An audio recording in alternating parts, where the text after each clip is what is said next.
Selamu alaikum të ndëruar shikues të podcastit të Miftynisit e Tovës, reflektimet e Ramazanit, 29 ditë, 29 mesazhe. Sot në përbot ndëgjojmë ndodhin luftra të ndryshme, por jo çdo luftë, pothuajse asnjëra nuk është e ndershme. Pse themi kështu? Sepse edhe lufta ka rregullat e saj. Dhe pikërisht tema për cilën do të flasim sot ka të bëjë me luftën e Bedrit. Hoxha i nderuar i cili do të flas për temën e sotshme apo për luftën e Bedrit është hoxha i nderuar nga fshati Kamjan, Hoxh Ismet Tajri. Selamu alaikum hoxha i nderuar dhe mirëseardhje në podcastin e Muftinis. Aleikum selam wa rahmatullahi wa barakatuhu.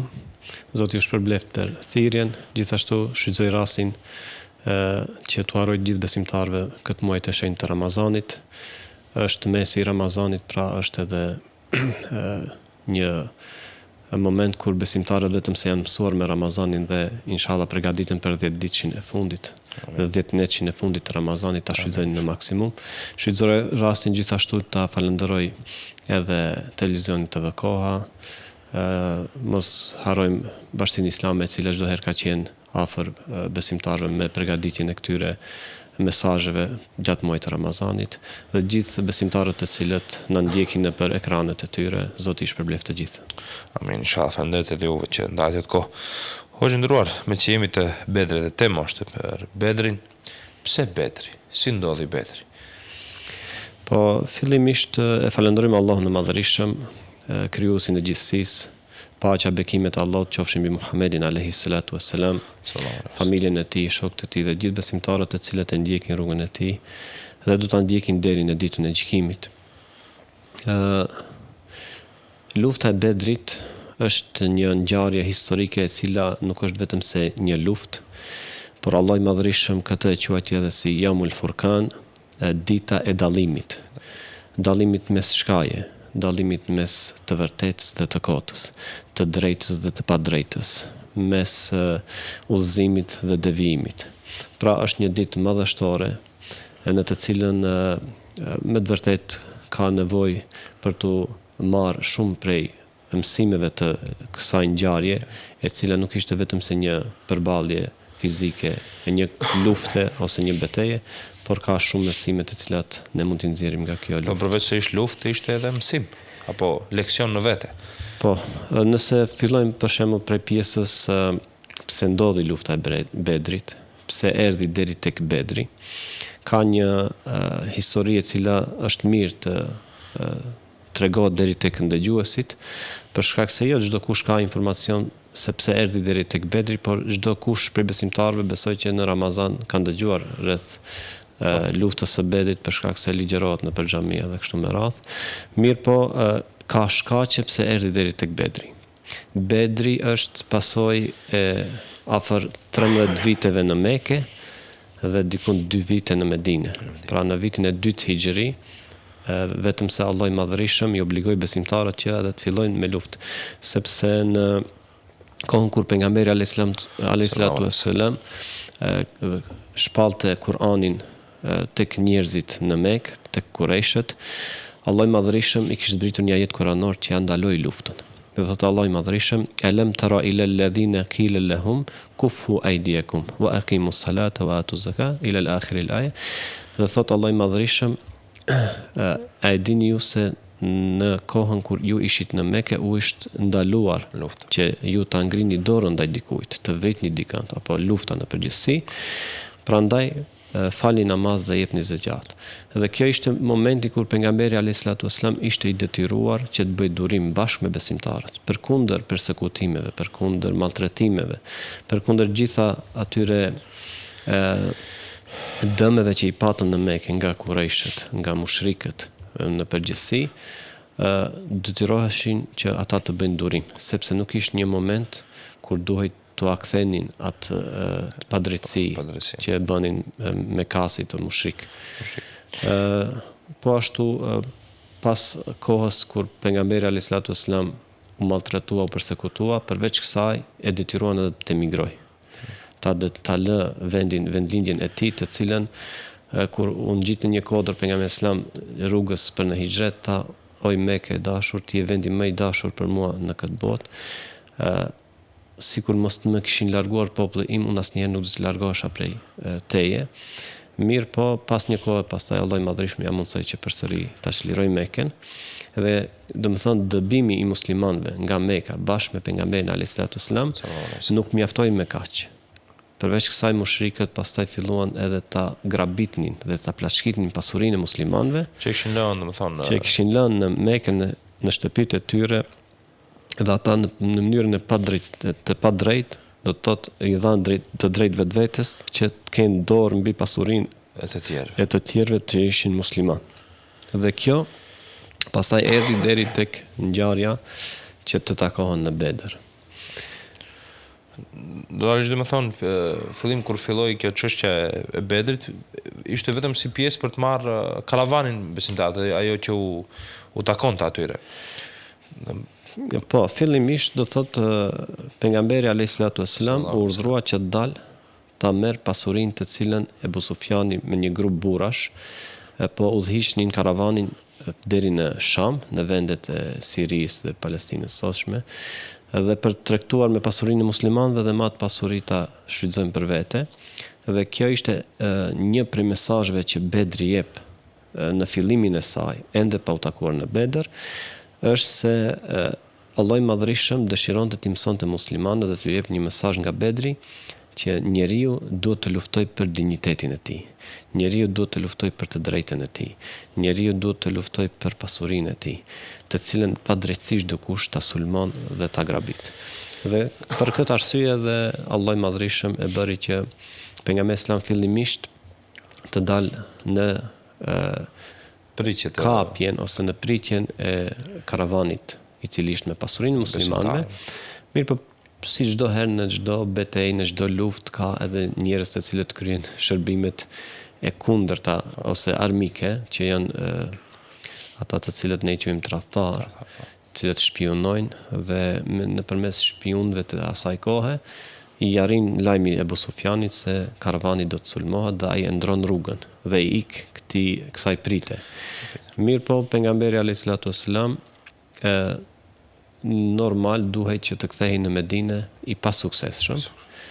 Por në njëjtën kohë erdhi edhe një lajm se mushrikët kanë dëgjuar se Muhamedi po ju bën problem karavaneve të Mekasve dhe ata në shenjë inati lajmëruan çon një lajmëtar që ta lajmërojnë pejgamberin alayhis salam se na pritni në Medinë se do të vim dhe do t'ju shkatrojmë të gjithëve, do t'ju zhdukim, mos të ketë më problem karavanet e mushrikëve. Realisht shpallje lufte.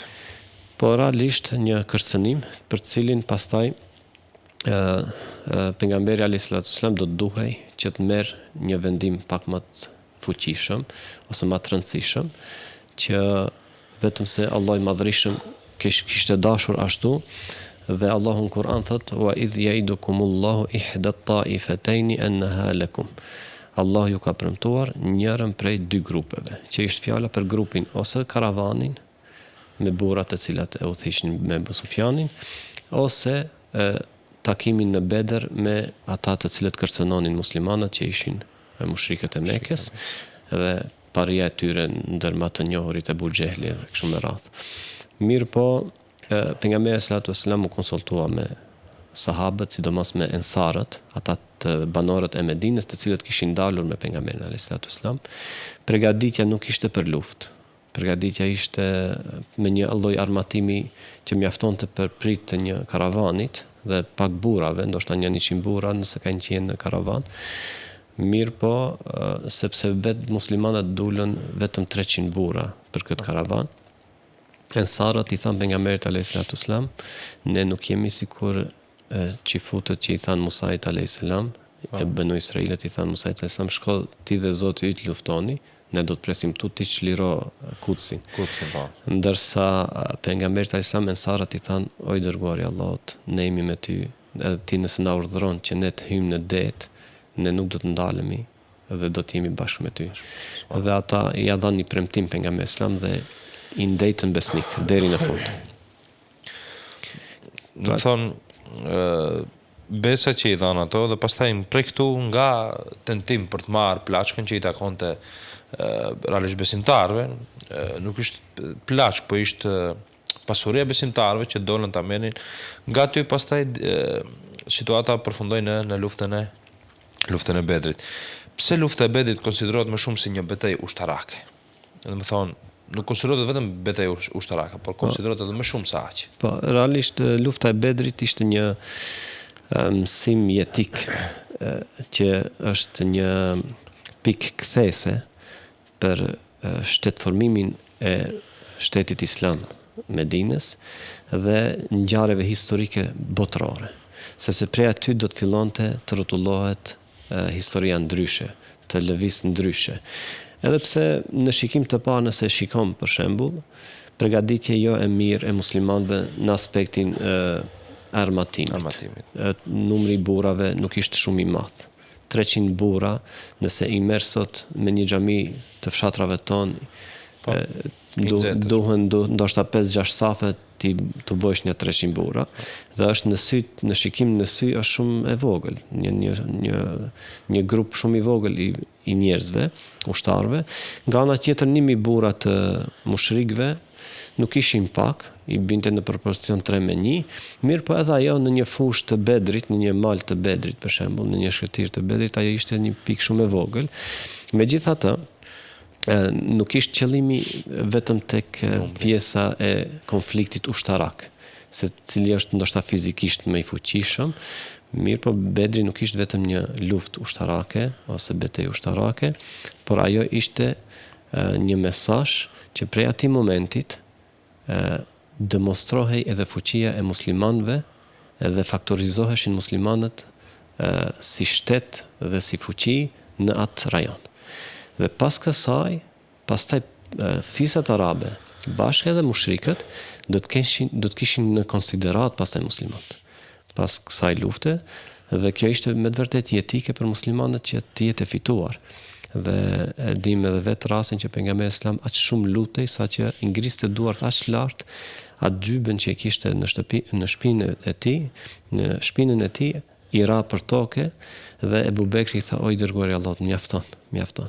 Sepse i lutej Allahut të Madhërisht me gjithë zemër që të fitohej kjo luftë patjetër, për shkak se ishte vendimtare. Nëse tha o Allah, nëse këtë grup të njerëzve besimtarëve do ta zhdukin kjo ushtri, atëherë kush do ta adhurojë ty në tokë?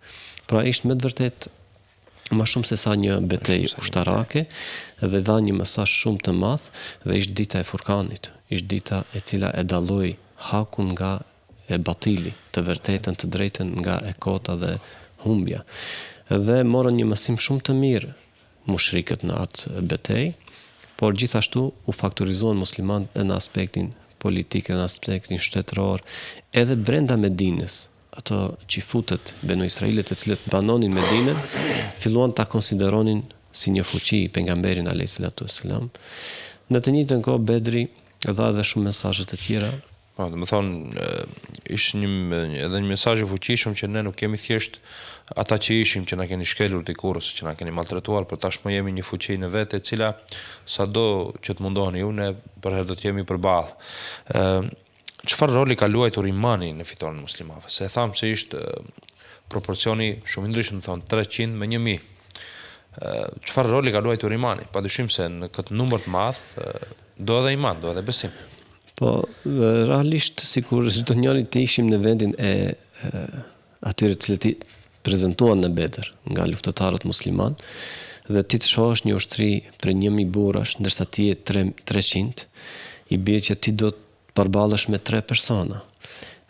Armatimi i tyre është shumë më i avancuar, ndërsa i yti është një shpatë me një mbrojtëse kështu e cila shtizë thjesht diçka shumë një përballje në sy e pamundshme që ti të triumfosh.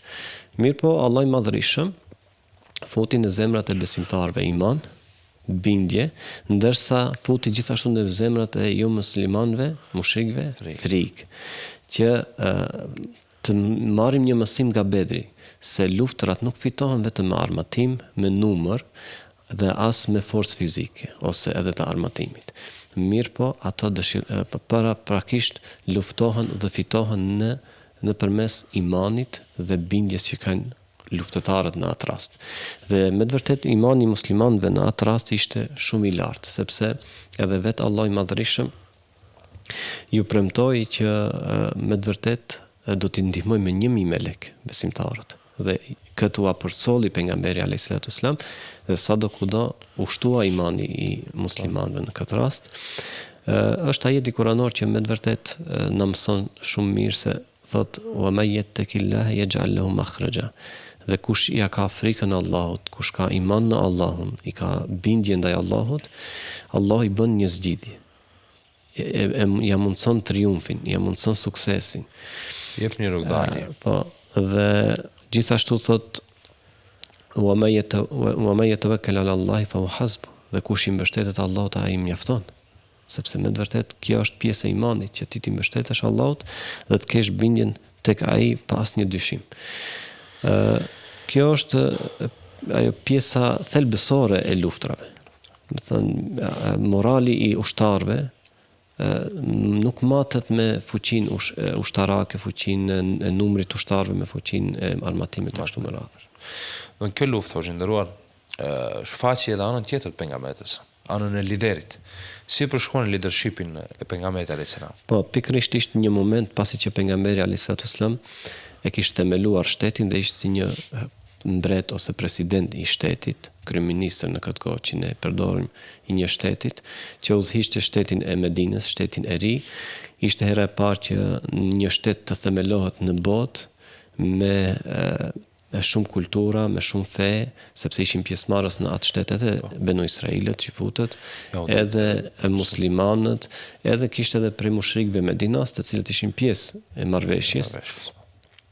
Dhe ishte momenti i dytë ky, kur pejgamberi alayhis salam do të dëshmoj edhe leadershipin e tij në luftë, si një komandant suprem i ushtrisë apo i shtetit. Ose në terma të sotshme që thënë demokratik, shtet demokratik, domethënë me liritë të veprimit, me fe të ndryshme, domethënë po, pikërisht multikulturore, multietnike, në të cilat domethënë pejgamberi sallallahu alajhi wasallam biles edhe kishte nënshkruar bashkë me gjitha këto etni të cilat ekzistonin, qofshin fetare, qofshin kombëtare, një marrëveshje që quhet Karta e Medinës, dhe ishte karta më e vjetër dhe e parë që është shkruar me një kulturë multietnike, me një fe multifetare, me një shtet multifetar dhe multikulturor. Dhe është rasti i dytë kur pejgamberi alayhis salam do të dëshmon veten si një lider i suksesshëm. Dhe çfarë na mëson Bedri është se pejgamberi alayhis salam gjatë momentit kur ai u thon për në Bedër, në pikpamjen e tij lideriste ose si një komandant, si një udhëheqës ushtrie, ai e mori një pozicion dhe e përgatiti ushtrinë me një formë të caktuar të pritjes së armikut. Mirë po, njëri prej sahabëve, i cili quhet Hubab ibn Mundhiri, ishte një prej njerëzve të cilët ishte i shkathur në strategjitë e luftës, edhe pse ishte njëri i thjesht, edhe pse nuk njihej në mesin e tyre shumë. E pyeti pejgamberin alayhis salam, o i dërguari i Allahut, i tha, a është kjo shpallje prej Allahut që ne ta marrim këtë pozicion, apo është thjesht mendimi yt se ti je shef kështu që është me drejta për të luftuar, për ta pritur armikun. Pejgamberi asam ja ktheu që i tha, jo, vetëm është mendimi im i thjesht kështu. Po thjesht njerëzore, jo pejgamberike. Po do ta dallojmë disa vendime të pejgamberit alayhis salam kanë qenë përpjekje njerëzore. Po. Me përjashtim kur ka dashur Allahu i Madhërisht ta korrigjoj ose të ndërhyjë nëpërmes shpalljes. Dhe në këtë rast ishte një prej atyre rasteve dhe pejgamberi sallam nuk u tregua si një diktator ose ta nënçmoj atë pse ndërhyn në strategjinë e pejgamberit sepse ky ishte komandanti suprem. Jo, përkundrazi. Pejgamberi sallam tregoi leadership, duke ia dhënë të drejtën Hubab ibn Mundhirit që ta jap mendimin e tij. I tha, si mendon ti? Çka është më e mira sipas teje?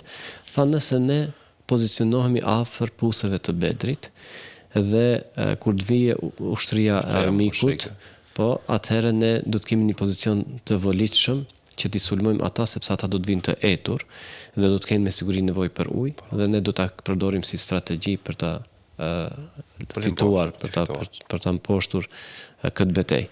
Dhe këtu e tregoi pejgamberi sallam atë thjeshtësinë e tij, modestinë e tij, edhe pse është, domethënë sot ne kemi shumë komandant dhe general të luftave dhe rrallë gjejmë ndoshta për atyre të cilët për një ushtari më të thjeshtë ta merr një mendim për një strategji të caktuar. Dhe kështu ishte pra shembulli i pejgamberit alayhis salam, sa i përket një liderit të luftës. Po. Është nderuar duke pasur parasysh se pejgamberi alayhis salam ka qenë pejgamber, ka pasur shpallje dhe normalisht Allahu xhaleshanu e ka frymzuar në shumë veprime. Çka mësojmë nga fakti i saj përkundër gjithë atyre mirësive që i kishte dhënë Allahu, zgjuarësisë, vetë të qenurit pejgamber, përsëri këshilloi me sahabët. Çka mund të mësojmë nga kjo? Nga fakti se pejgamberi sallallahu edhe pse ishte pejgamber, përsëri këshilloi me sahabët. Po, është me të vërtetë në historinë e pejgamberit gjejmë shumë raste të tilla, në të cilat pejgamberi alayhis salam kërkon mendim. Jo vetëm të pres a do të vi dikush me një mendim, ose a do të ndërhyjë me rastin e Hubab ibn Mundhirit, mirë po kemi pasur raste kur ka kërkuar pejgamberi sallam një mendim në shumë raste në historinë e tij dhe ishte i gatshëm çdo herë që ta ndëgjoj tjetrin dhe priste me shumë respekt derisa ta përfundoj mendimin e tij. Nuk e nënshmonte, nuk e përbuste ose nuk i kthej me arrogancë, ta çortonte ose diçka të ngjashme të tillë, mirë po çdo herë kërkonte drejtësi dhe mirësjellje. Dhe atë e promovonte fillimisht vetë dhe u kërkonte edhe të tjerëve, sidomos në pozicionin e më të fortit.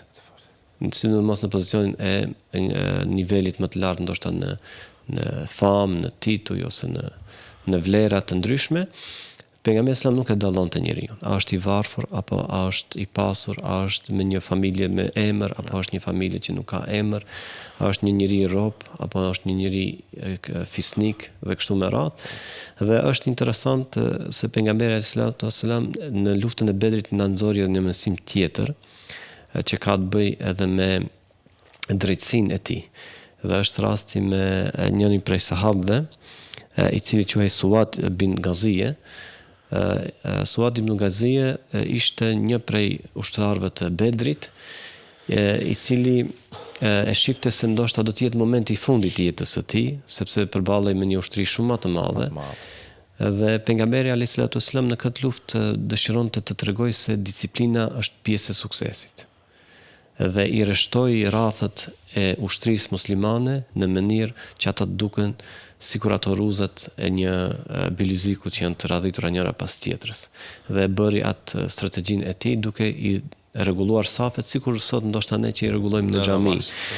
Edhe ky prej sahabiu në fjalë me qëllim dëshiroi që pak dal prej safit kështu më para dhe nxori barkun e tij pak para kështu dhe pejgamberi sa kishte një shkop të hollë në të cilin ai i drejtonte radhët. Dhe në atë rast i bie pak barku të tij dhe ai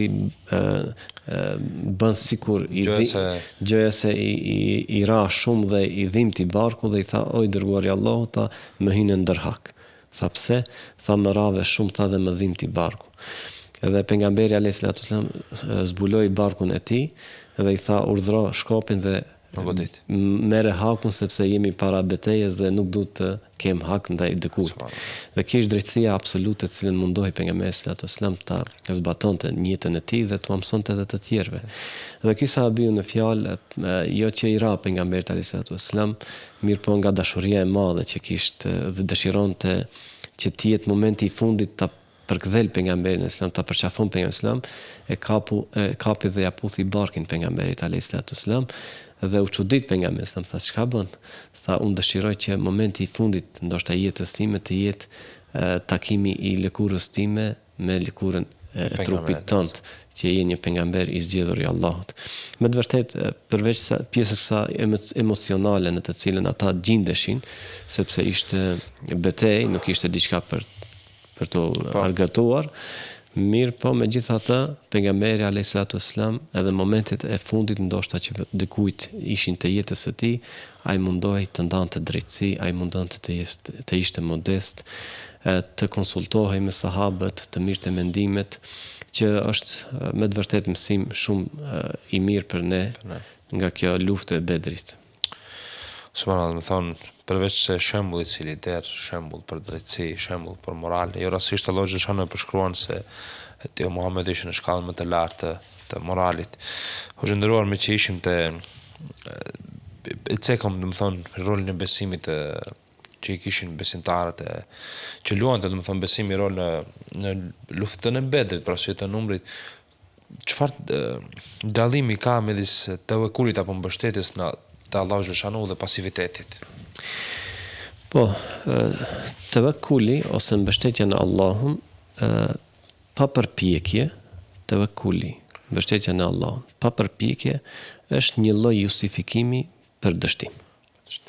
Dhe lufta e Bedrit, një prej mësimeve që ne nxjerrim nga kjo, është se na mësoi se edhe pse pejgamberit alayhis salatu wasalam Allahu i premtoi me 1000 melek se do ta ndihmonte.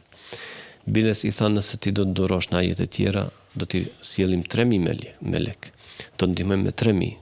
Në një rast tjetër i thot me 5000 melek. Do thotë nuk është problemi sa melek dëshiron ti që kjo luftë të jetë sigurt e fituar.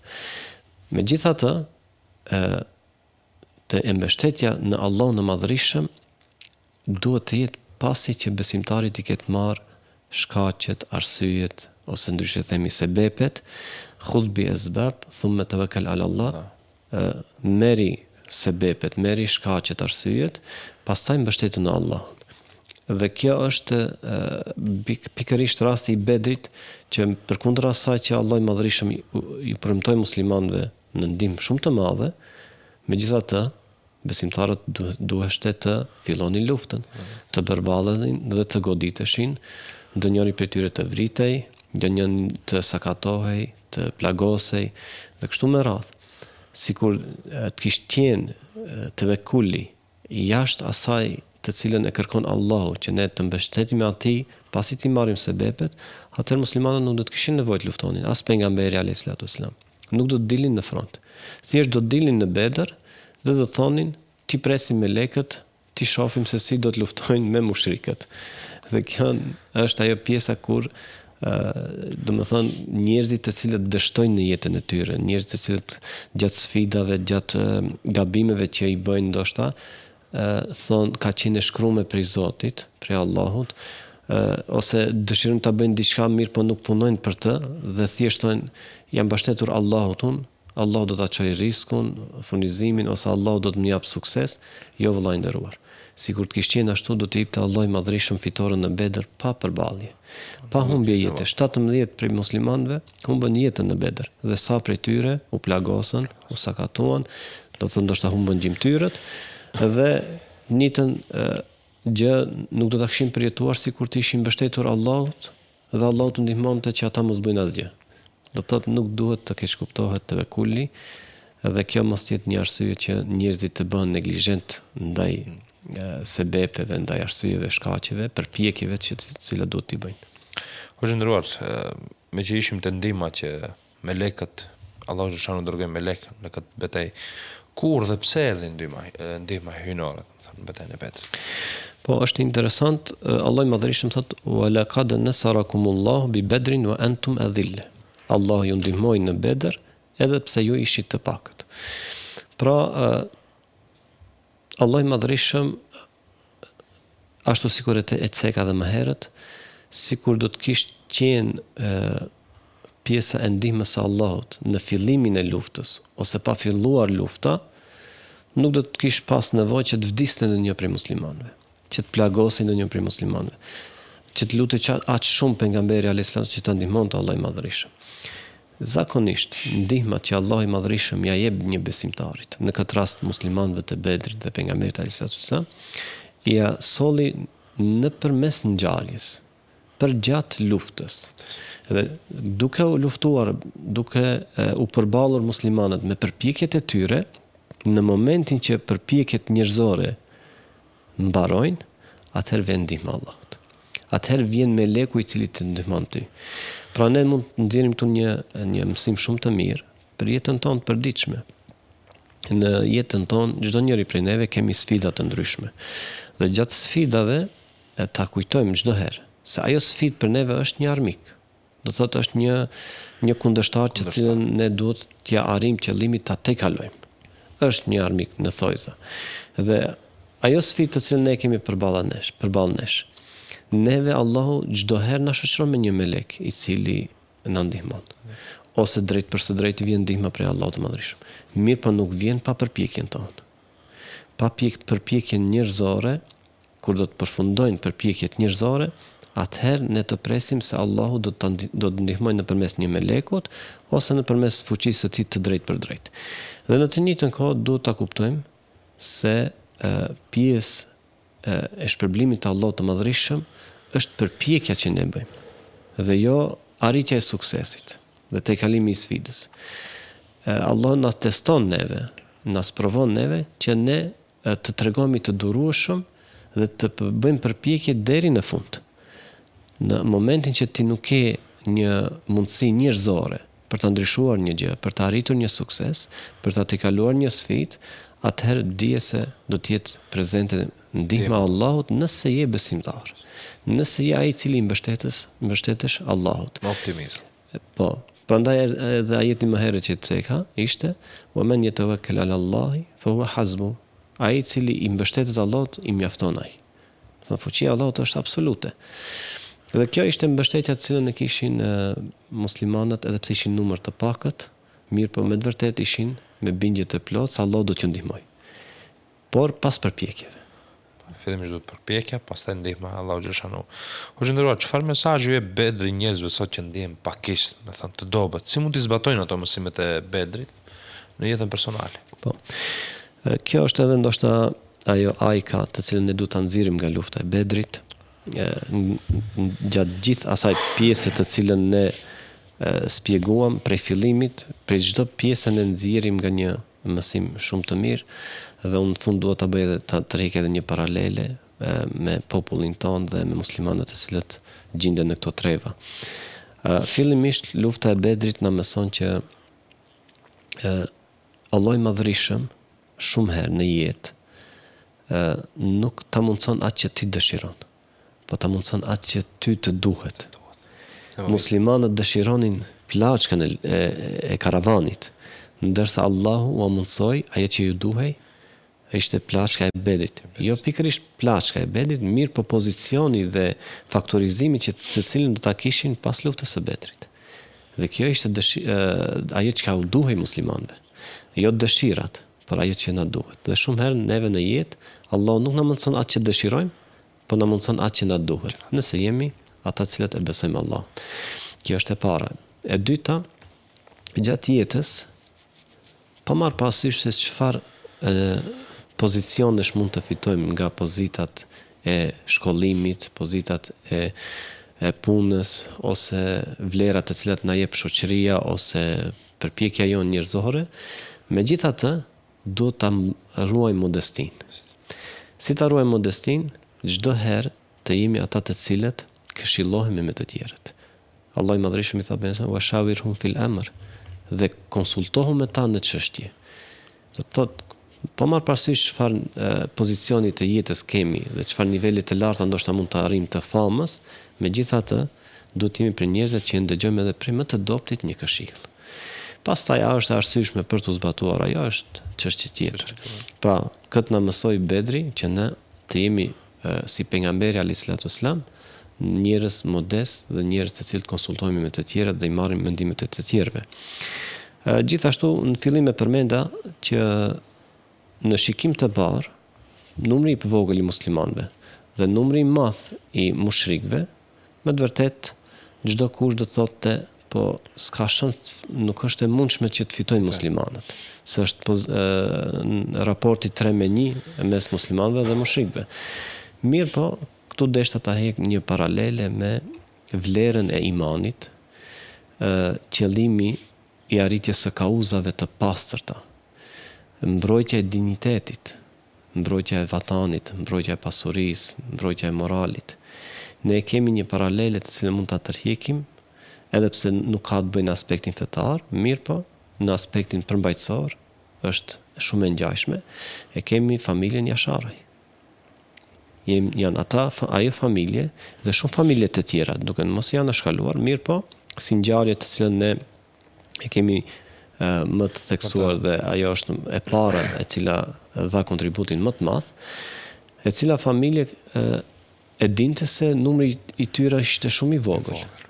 E dinte se nuk mund të përballej me një aparat të një ushtrie të ish Jugosllavisë që ishte shumë aparat i fortë, një ushtri shumë e madhe. Po.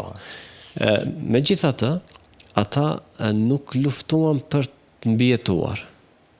Mbijetoi një vajzë që Allahu dëshiroi. E ruajti Allahu dhe shpirtat janë në dorë të tij. Të gjithë u vranë. Mirë po. Ata të cilët luftojnë për kauza të drejta, ata të cilët luftojnë për qëllime të pastërta, për mbrojtje të dinjitetit, për mbrojtje të moralit, për mbrojtje të pasurisë, to kauza të cilat Allah i Madhrishëm u mundson njerëzve që ti mbrojnë, nuk do të thotë patjetër që mbijetojnë ata njerëz. Edhe pse u flijua familja Jasharaj, kauza e tyre triumfoi.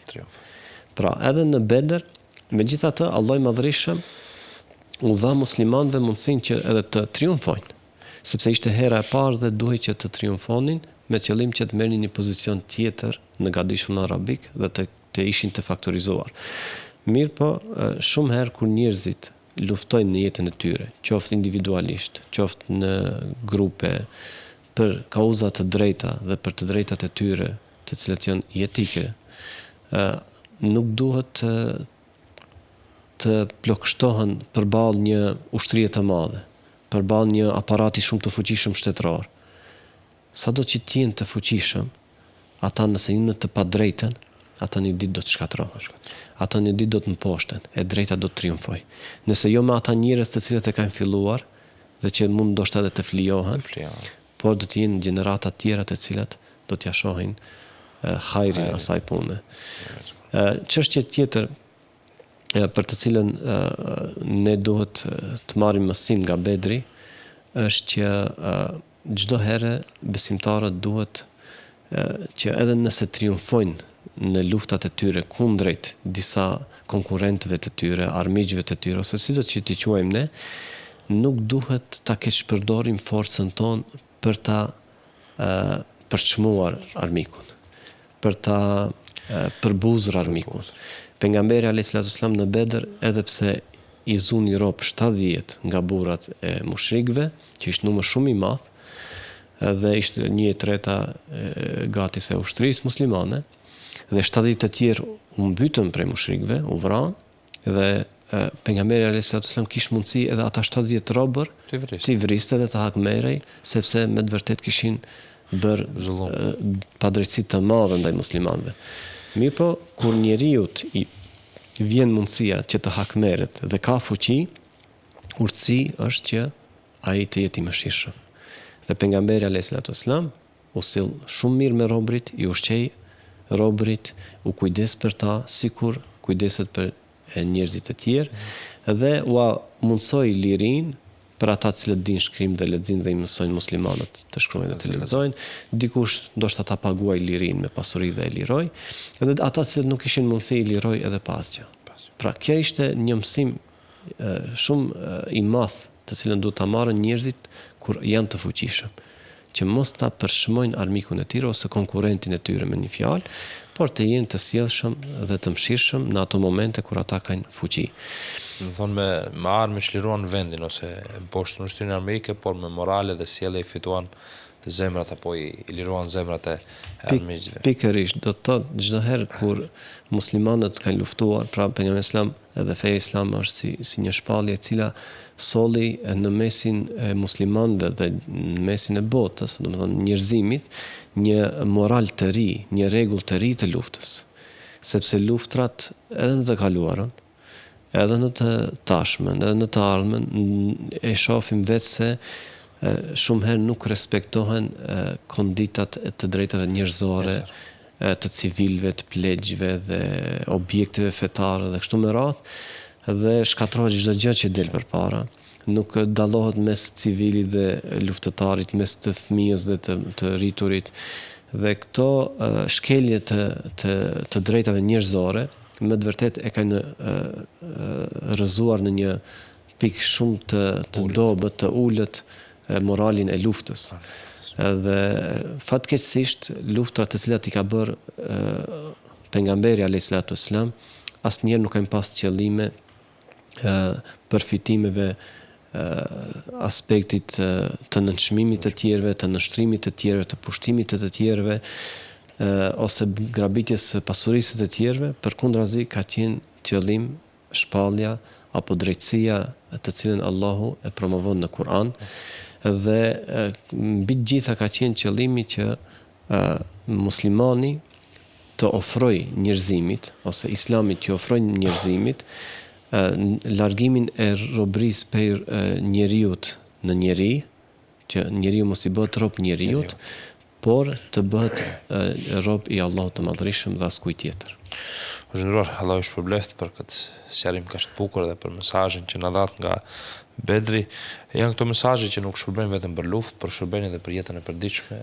Amin, inshallah dhe ju Allah ju shpërbleft për bashkëbisedimin që e bëm, dhe ishte kënaqësi që jem prezent mesin e juaj, dhe inshallah të kenë përfituar edhe ndëgjuesit nga ky trajtim i temës. Zoti ju shpërbleft, inshallah edhe shihemi në herat tjera për tema të ndryshme që ka të shumta. Zoti ju shpërbleft. Amin, inshallah gjithë bashkërisht. Selam aleikum. Aleikum selam. Ndrosh shikues, shpeshherë në jetë na bën padrejtësi, shpeshherë në jetë të tjerët mundon të na shtypin apo të na shkelin. Shpeshherë jeta jonë bëhet better. Por ne duhet mundohemi të japim maksimumin ton që të bëjmë atë pjesën tonë njerëzore që pastaj të vi edhe ndihma hyjnore. Të mundohemi që çdo luftë apo çdo betejë që kemi me vetveten apo duke kërkuar drejtësi për vetveten tonë, të jemi të sinqertë dhe të kërkojmë ndihmë dhe mbështetje tek Allahu xhaleshanu. Deri në podcastin e ardhshëm. Asalamu alaykum wa rahmatullahi wa barakatuh.